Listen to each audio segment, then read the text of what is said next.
서울 지하철 그냥 좀 깨끗한 거 아니야? 세계 최대 교통망을 자랑하던 뉴욕시 교통청 부국장. 한국 출장 명령에 분노하며 비행기에 올랐습니다. 하지만 3일 뒤 그는 서울역 플랫폼에 서서 입을 다물지 못했죠. 스크린도어를 보고 여긴 또 돈 받는 거냐며 빈정대던 남자. 그가 왜 이건 단순한 교통이 아니라 문명이다라고 말했을까요? 뉴욕의 교통 책임자가 한국에서 깨달은 충격적인 진실. 도대체 서울 지하철엔 무슨 비밀이 숨겨져 있었던 걸까요?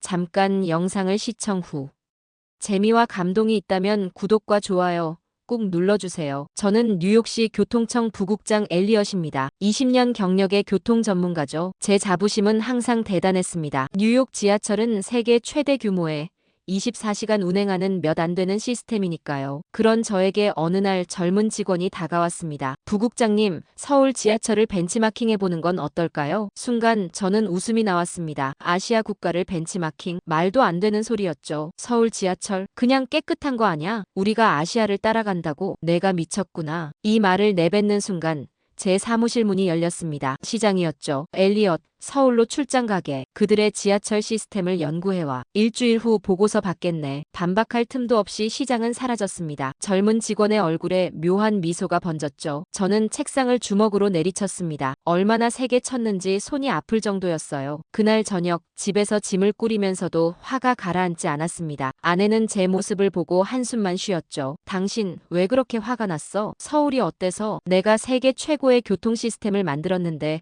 이제 와서 아시아 나라를 배우라고? 그것도 한국? 말이 되나? 아내는 고개를 절레절레 흔들며 말했습니다. 당신 정말 편견이 심하네. 세상은 변하고 있어. 우리가 모르는 사이에. 제 고집은 꺾이지 않았습니다. 다음 날 무거운 발걸음으로 공항으로 향했죠. 비행기에 오르면서도 투덜거렸어요. 얼마나 대단하길래. 이 출장은 시간 낭비일 뿐이야. 기내에서 서울 지하철에 관한 자료를 대충 훑어봤습니다. 숫자는 인상적이었지만 여전히 의심이 가득했죠. 통계는 조작할 수 있으니까요. 제 눈으로 직접 보기 전까진 믿지 않을 겁니다. 14시간의 비행.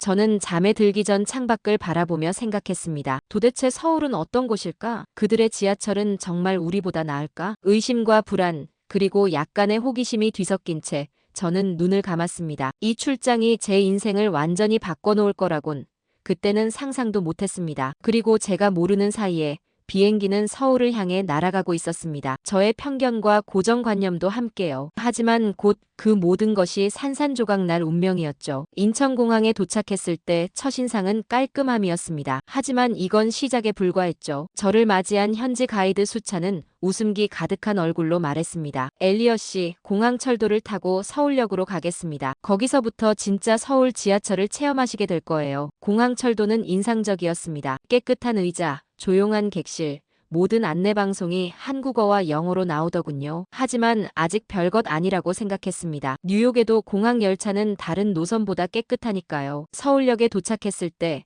제 생각은 완전히 바뀌기 시작했습니다. 엄청난 규모의 복합 역사, 기차역, 지하철, 상점, 식당이 하나로 연결된 거대한 공간이었죠. 여긴 대체 뭐지? 제 말에 수차는 웃으며 대답했습니다. 이제 시작일 뿐이에요. 1호선으로 갈아타보죠. 에스컬레이터를 타고 내려가는데 깜짝 놀랐습니다. 바닥이 반짝반짝 빛나고 있었어요. 손으로 만져보고 싶을 정도였죠. 이 바닥 언제 청소했어요? 수차는 당연하다는 듯 말했습니다. 매일 청소합니다. 운행 종료 후에요. 그때 제 앞에 처음 보는 풍경이 펼쳐졌습니다. 스크린도어 플랫폼과 선로 사이에 유리문이 설치되어 있었죠.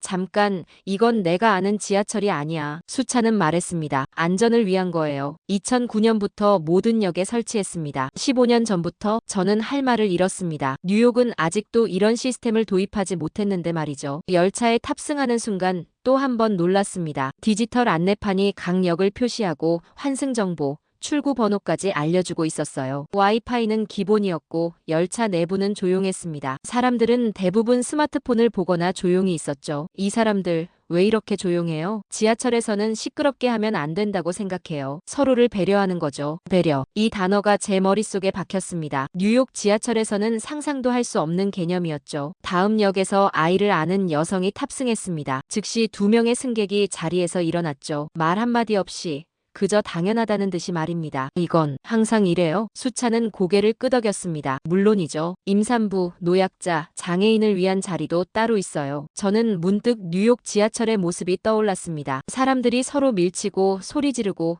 때로는 싸우기까지 하는 모습. 여기와는 완전히 다른 세계였죠. 여기는 대체 어떤 곳인 거지? 이제 저는 알았습니다. 제가 보고 있는 것은 단순한 교통수단이 아니라는 것을요. 하지만 아직 더 놀라운 것들이 기다리고 있었습니다. 다음 날 저는 수찬과 함께 아침 러시아워 시간에 지하철을 타기로 했습니다. 뉴욕의 러시아워는 악몽과도 같습니다. 사람들이 서로 밀치고 열차는 지연되고 플랫폼은 지옥처럼 더워지죠. 서울은 어떨지 궁금했습니다. 강남역. 서울에서 가장 붐비는 역 중 하나라고 합니다. 아침 8시, 역은 사람들로 가득 찼지만 놀랍게도 질서정연했습니다.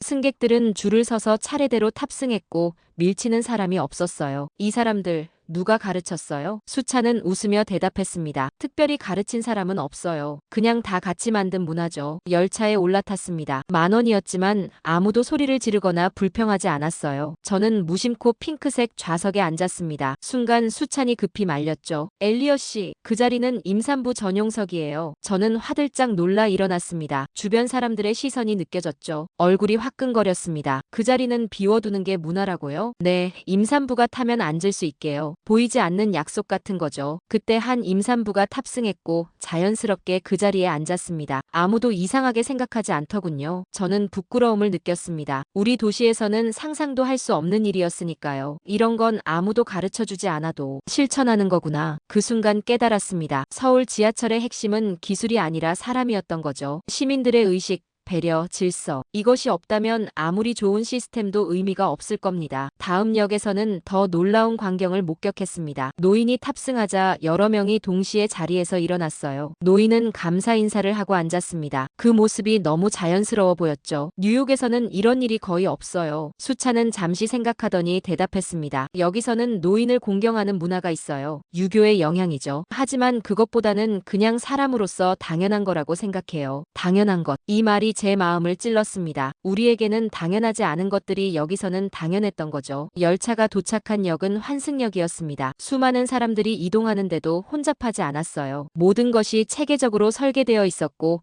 사람들은 그 시스템을 존중했습니다. 여기 디자인 정말 대단하네요. 네, 매년 개선하고 있어요. 사용자 피드백을 많이 반영하죠. 사용자 피드백 또 하나의 충격적인 개념이었습니다. 우리는 시민들의 의견을 얼마나 들었을까요? 저는 이제 한국 지하철을 다른 시각으로 보기 시작했습니다. 이것은 단순한 이동수단이 아니었어요. 문화였고 교육이었고 사회적 약속이었죠. 그리고 그 중심에는 사람이 있었습니다. 이제 저는 알았습니다. 서울 지하철이 위대한 이유를요. 그것은 기술의 승리가 아니라 인간성의 승리였던 겁니다. 세 번째 날, 수찬은 저를 잠실역으로 안내했습니다. 이곳은 서울 지하철의 또 다른 면모를 보여주는 곳이라고 했죠. 이곳은 단순한 역이 아닙니다. 하나의 복합 생활 공간이에요. 엘리베이터를 타고 올라가자 거대한 쇼핑몰이 나타났습니다. 롯데월드몰이라는 곳이었죠. 백화점, 영화관, 식당가, 아쿠아리움까지 있었습니다. 그리고 이 모든 것이 지하철역과 직접 연결되어 있었어요. 이건 단순한 교통이 아니야. 저도 모르게 내뱉은 말이었습니다. 수찬은 만족스러운 미소를 지었죠. 맞아요. 서울의 지하철역은 단순히 사람을 운송하는 곳이 아닙니다. 생활의 중심이죠. 이어서 우리는 지하 연결 통로를 통해 롯데월드 놀이공원으로 이동했습니다. 비가 내리는 날씨였지만 우산을 펼 필요가 없었어요. 모든 것이 지하로 연결되어 있었기 때문이죠. 뉴욕에서는 상상도 할 수 없는 일입니다. 제 말에 수찬은 고개를 끄덕였습니다. 서울은 극단적인 날씨를 가진 도시예요. 무더운 여름, 추운 겨울. 그래서 지하 공간을 효율적으로 활용하는 전략을 세웠죠. 전략. 이 단어가 제 귀에 박혔습니다. 그렇습니다. 이건 단순한 교통 시스템이 아니라 도시 전략이었던 거죠. 잠시 벤치에 앉아 생각에 잠겼습니다. 뉴욕의 지하철은 오직 한 가지 목적. 운송만을 위해 존재합니다. 하지만 서울의 지하철은 도시의 혈관이자 신경계였어요. 사람들의 생활과 밀접하게 연결되어 있었죠. 지하철이 아니라 이건 하나의 도시 전략이잖아. 수찬은 물병을 건네며 말했습니다. 맞아요. 1974년 첫 개통 이후 서울 지하철은 계속 진화해왔습니다. 단순한 교통수단에서 도시 인프라의 중심으로요. 저는 서울역에서 구입한 교통카드를 꺼내보았습니다. 이 작은 카드 하나로 지하철, 버스는 물론 편의점에서도 결제할 수 있다고 하더군요. 이것도 전략의 일부인가요? 물론이죠. 통합 시스템이요. 모든 것이 연결되어 있습니다. 그때 제 머릿속에서 뭔가 무너지는 소리가 들렸습니다. 그동안 제가 알고 있던 도시계획의 개념이 완전히 붕괴된 거죠. 미국 교통정책이 얼마나 단편적이고 후진적이었는지 인정할 수밖에 없었습니다. 우리는 너무 좁게 생각했어요. 교통을 그저 점과 점을 잇는 선으로만 봤죠. 수차는 제 어깨를 두드렸습니다. 아직 늦지 않았어요. 뉴욕도 변할 수 있습니다. 그의 말이 위로가 되었지만 한편으로는 더 큰 부담으로 다가왔습니다. 변화가 필요하다는 것은 알지만 어디서부터 시작해야 할지 막막했죠. 우리는 다시 지하철을 타고 다음 목적지로 향했습니다. 차창 밖으로 스쳐 지나가는 서울의 모습을 보며 저는 생각했습니다. 이 도시는 지하철을 통해 어떻게 진화했을까? 그리고 우리 도시는? 답을 찾기 위해 저는 더 깊이 관찰하기로 했습니다. 넷째 날, 저는 아무런 목적지 없이 홀로 지하철을 타보기로 했습니다. 진짜 승객처럼 경험하고 싶었거든요. 수찬에게는 잠시 휴식을 주고 제 스스로 서울 지하철을 탐험하기로 했죠. 아침 9시, 저는 호텔 근처 역에서 무작정 지하철에 올랐습니다. 사람들 틈에 섞여 그들의 일상을 관찰했죠. 놀라운 점은 대부분의 승객이 스마트폰으로 뭔가를 보고 있다는 것이었습니다. 호기심에 옆자리 학생에게 물었습니다. 뭘 보고 있나요? 학생은 친절하게 화면을 보여줬습니다. 넷플릭스였어요. 와이파이가 빠르네요. 당연하죠. 모든 역과 열차에 5G가 터져요. 학생의 말에 다시 한번 놀랐습니다. 뉴욕 지하철에서는 신호가 끊기는 것이 일상인데 말이죠. 1시간 동안 여러 노선을 갈아타며 관찰했습니다. 제가 발견한 것들은 충격적이었죠. 첫째, 쓰레기가 거의 없었습니다. 사람들은 자신의 쓰레기를 가방에 넣거나 역 플랫폼의 쓰레기통에 버렸어요. 둘째, 정시 운행. 전광판에 표시된 시간과 열차 도착 시간이 정확히 일치했습니다. 1분도 어긋나지 않았죠. 셋째, 소음 수준. 뉴욕 지하철은 귀가 아플 정도로 시끄럽지만 서울은 놀라울 정도로 조용했습니다. 이 시스템은 배려로 완성된 겁니다. 저도 모르게 중얼거렸습니다. 옆에 앉은 노인이 영어로 대답했죠. 맞습니다. 한국인들은 정과 배려의 문화를 가지고 있지요. 놀라서 노인을 바라봤습니다. 전직 영어 교사였다고 하더군요. 한국의 지하철이 좋으신가요? 놀랍습니다. 왜 이렇게 발전했다고 생각하세요? 노인은 잠시 생각하더니 대답했습니다. 우리는 빨리 성장해야 했어요. 선택의 여지가 없었죠. 1970년대만 해도 서울은 가난했습니다. 그래서 효율성을 최우선으로 생각했어요. 하지만 그것만으론 부족했죠. 시민의식이 함께 성장해야 했습니다. 시민의식, 수찬도 언급했던 단어였습니다. 이제야 이해가 되기 시작했어요. 기술은 누구나 수입할 수 있어요. 하지만 이건 다 같이 만든 거예요. 노인의 말에 깊은 울림을 느꼈습니다. 결국 한국 시스템의 핵심은 인프라 시민의식이었던 거죠. 종로 3가역에서 하차했습니다. 이곳은 서울의 오래된 중심지라고 합니다. 최신식 지하철역 속에 전통과 현대가 공존하는 모습이 인상적이었죠. 역 벽면에는 한국의 역사를 보여주는 전시물들이 있었습니다. 지하철이 단순한 교통수단이 아니라 문화공간이기도 하다는 것을 다시 한번 확인했죠. 저는 벤치에 앉아 생각했습니다. 한국은 선진국이 아니야. 초격차 문명국이야. 이제 저는 서울 지하철의 진정한 가치를 이해했습니다. 그것은 기술력만이 아니었어요. 시민의식, 배려, 효율성. 문화가 모두 결합된 종합예술이었죠. 내일은 마지막 날입니다. 이제 저는 뉴욕에 무엇을 가져가야 할지 알았습니다. 마지막 날, 저는 일부러 출근 시간을 피해 한산한 오전 10시에 지하철을 탔습니다.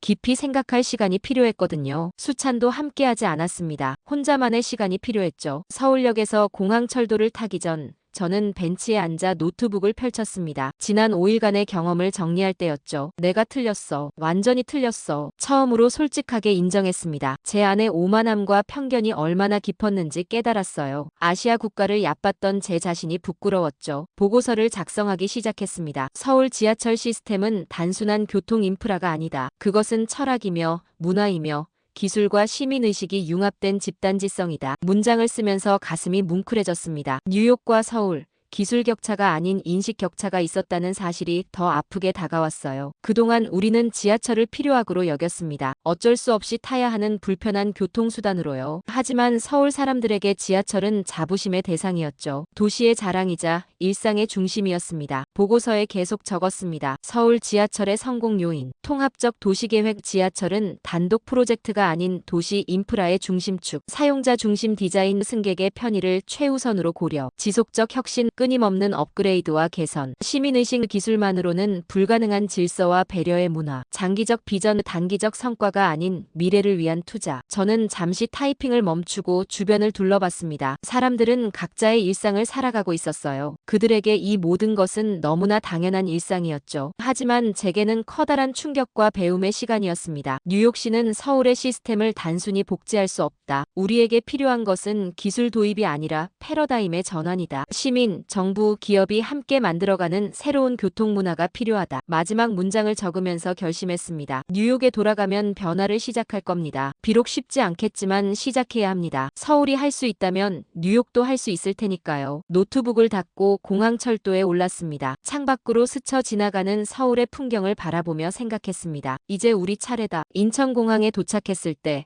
저는 마지막으로 한국 땅을 밟는 기분이 들었습니다. 이제 제 안에 뭔가가 완전히 바뀌었다는 것을 느꼈죠. 비행기 안에서 저는 보고서를 다시 한번 검토했습니다. 그리고 마지막 결론을 추가했어요. 한국의 지하철 시스템은 우리에게 겸손함을 가르쳐 주었다. 진정한 발전은 우월감이 아닌 배움의 자세에서 시작된다. 이제 저는 알았습니다. 제가 틀렸다는 것을요. 그리고 그것을 인정하는 것이 새로운 시작이라는 것도요. 뉴욕에 돌아온 지 일주일 후 시청에서 고위 간부 회의가 열렸습니다. 시장을 비롯한 모든 국장들이 참석했죠. 제 차례가 되자 심장이 빠르게 뛰기 시작했습니다. 서울 지하철 시스템 벤치마킹 결과를 보고하겠습니다. 회의실에 정적이 흘렀습니다. 모두가 제가 부정적인 보고를 할 것이라 예상했던 거죠. 제가 얼마나 완고한 사람인지 다들 알고 있었으니까요. 우리는 이제 시작해야 합니다. 첫 문장부터 모두를 놀라게 했습니다. 직원들의 눈이 동그래졌어요. 서울을 따라야 합니다. 부끄럽지만 지금이 기회입니다.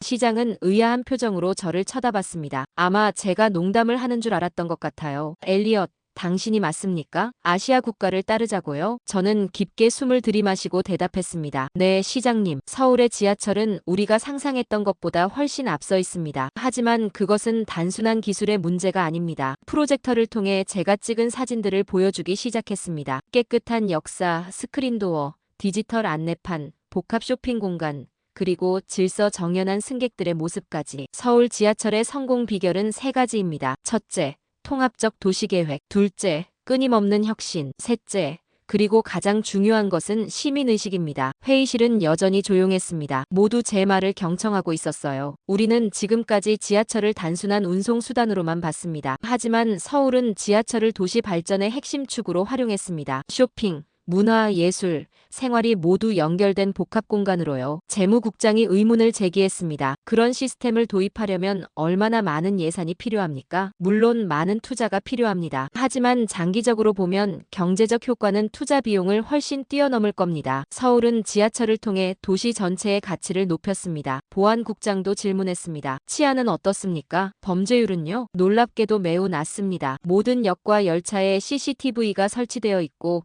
스크린도어가 사고를 방지합니다. 하지만 가장 중요한 것은 시민들의 자발적인 질서 의식입니다. 1시간 동안 저는 서울에서의 경험을 상세히 설명했습니다. 처음엔 의심스러워하던 동료들도 점차 관심을 보이기 시작했죠. 마지막으로 저는 결론을 말했습니다. 우리는 이제 선택해야 합니다. 과거에 안주할 것인가, 아니면 변화할 것인가. 부끄럽지만 우리의 지하철 시스템은 20세기에 멈춰 있습니다. 21세기로 도약할 시간입니다. 회의가 끝나고 시장이 저를 불렀습니다. 엘리엇, 솔직히 말해보게. 정말 그렇게 인상적이었나? 네, 시장님. 제가 틀렸습니다. 그들에게서 배울 점이 많습니다. 시장은 잠시 생각하더니 결정을 내렸습니다. 좋아. 특별 테스크포스를 구성하게. 엘리엇이 책임자야. 뉴욕 지하철의 미래를 설계해보게. 저는 더 이상 고집스러운 국장이 아니었습니다. 현실을 직시하고 배우려는 지도자로 변했죠. 그리고 이제 뉴욕을 변화시킬 기회를 얻었습니다. 1년 후.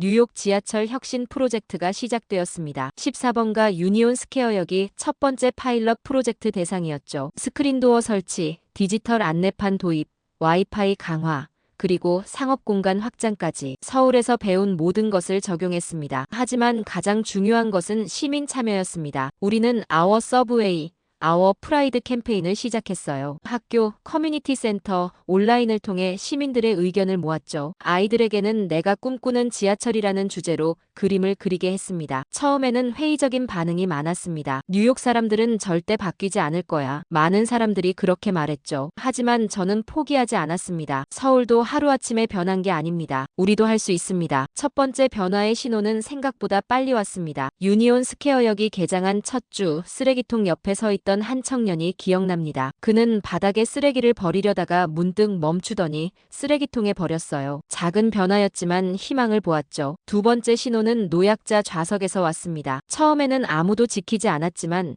점차 사람들이 규칙을 따르기 시작했어요. 특히 젊은 세대의 변화가 두드러졌습니다. 6개월 후 우리는 설문조사를 실시했습니다. 유니온 스퀘어역 이용객의 78%가 변화에 만족한다고 답했어요. 특히 안전성과 청결도에서 높은 점수를 받았죠. 1년이 지난 지금 저는 유니온 스퀘어역에 서서 사람들을 지켜보고 있습니다. 아직 서울만큼 완벽하진 않지만 분명한 변화가 있습니다. 사람들은 더 조용히 대화하고 질서를 지키기 시작했어요. 무엇보다 역이 깨끗해졌습니다. 오늘은 특별한 날입니다. 서울시 교통국장이 뉴욕을 방문하는 날이죠. 저는 그를 맞이하러 공항으로 향했습니다. 이건 지하철이 아니라 문명이었습니다. 공항에서 만난 서울시 교통국장에게 제가 한 첫마디였습니다. 그는 웃으며 대답했죠. 우리도 처음부터 이렇게 좋지 않았어요. 40년이 넘는 시간 동안 조금씩 발전해온 겁니다. 당신들이 그 길을 보여줘서 고맙습니다. 우리는 이제 시작했어요. 다음 날 저는 교통국장을 데리고 유니온 스퀘어역을 안내했습니다. 그는 놀라워했죠. 생각보다 빨리 변화하고 있네요. 아직 갈 길이 멉니다. 하지만 시작이 반이라고 하잖아요. 제 사무실로 돌아오는 길에